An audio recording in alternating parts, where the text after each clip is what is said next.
name up in lights. He just wants to be heard, whether it's the beat of the mic. He feels so unlike everybody else, alone, in spite of the fact that some people still think that they know him. But fuck him, he knows the code. It's not about the salary, it's all about reality and making some noise, making a story, making sure his click stays up. That means when he puts it down, Tox picking it up. Let's go. Who the hell is he anyway? He never really talks much, never concerned with status, but still even him starstruck. Humble through opportunities, given despite the fact that many misjudge him cause he makes a living from writing raps. Put it together himself, now the picture connects. Never asking for someone's help or to get some respect. He's only focused on what he wrote. His will is beyond reach, and now it all unfolds. The skill of an artist. This is 20% skill, 80% fear. Be 100% clear, cause Ryu was ill. Who would've thought he'd be the one that set the West in flames? And I heard him wreck it with the crystal method, name of the game. Came back, dropped Megadeth, took him to church. I like Bleach, man. Ryu had the stupidest verse, this dude is the truth. Now everybody giving them guest spots and stocks through the roof. I heard he fucking with that stock.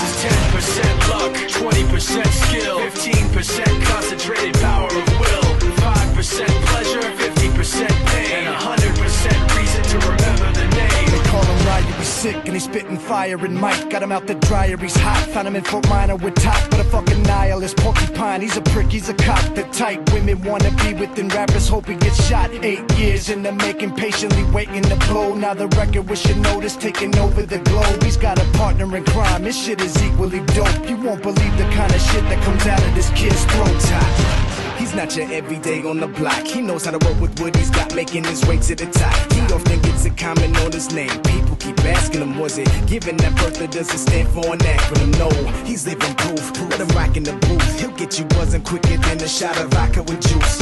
Him and his crew are known around as one of the best. Dedicated to what they do and give 100%. Forget Mike, nobody really knows how or why he works so hard. It seems like he's never got time because he writes every note and he writes every line. And I've seen him at work when that light goes on in his mind. It's like a design is written in his head every time before he even touches a key or speaks in a rhyme. And those motherfuckers he runs with, the kids that he signed, ridiculous, without even trying. How do they do it? This is 10% luck, 20% skill, 15% concentrated power